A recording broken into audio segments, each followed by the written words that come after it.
Chapter 14 A Father's Love. After this there came for me a time of happiness, a season of rest and refreshment upon which I shall not dwell.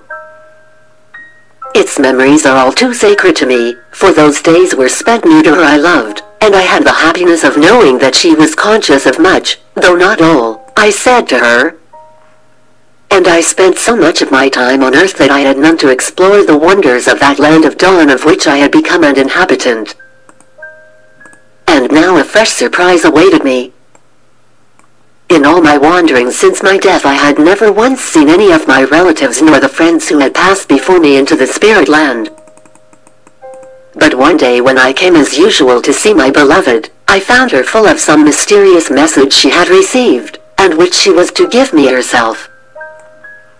After a little she told me that it was from a spirit who had come to visit her, and he said he was my father, and that he wished her to give his message to me.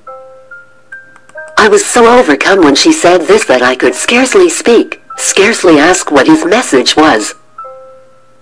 I had so loved my father upon earth, for my mother had died when I was so young that she was but a faint tender memory to me.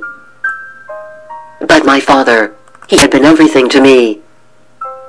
He had had such pride and joy in all my successes, such hopes for my future, and then, when I had made shipwreck of my life, I knew that I had broken his heart.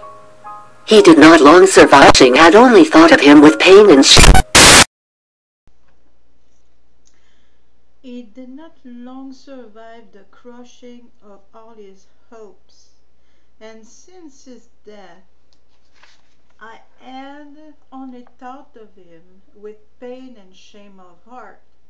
And now when I heard that from beyond the gates of death he had come to my beloved and spoken to her of me, I feared lest his words might be but a lament over his buried hopes, his degraded son, and I cried out that I could not dare to meet him, yet I longed to hear what he had said, and to know if there was in it a word of forgiveness for me, his son, who had so deeply sinned.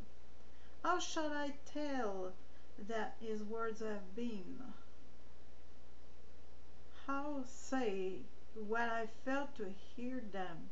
They fell you upon my heart as dew upon a thirsty land, those words of his, and are far, far too precious to be given to the world.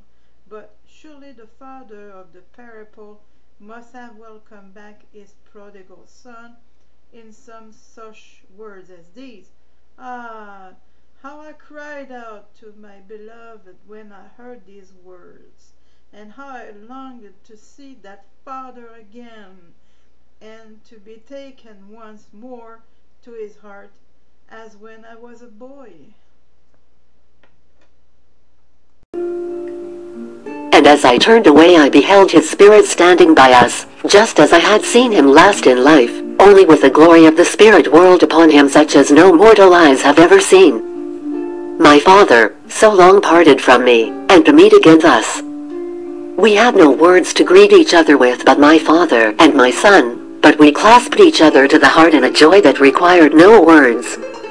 When our feelings had calmed down again we began to speak of many things, and not least of her whose love had led me so this beloved father had both, that he had followed me during all my wanderings both on earth and in the spirit land, and had protected and comforted me in my struggles. Unseen himself he had yet been near, and unceasing in his efforts and his love. All this time when I had so shrunk from the thought of meeting him he had been there, only waiting an opportunity to make himself known, and he had come at last through her who had so much of my love, in order that he might thereby link us all three more closely together in the joy of this reunion. Chapter 15 A New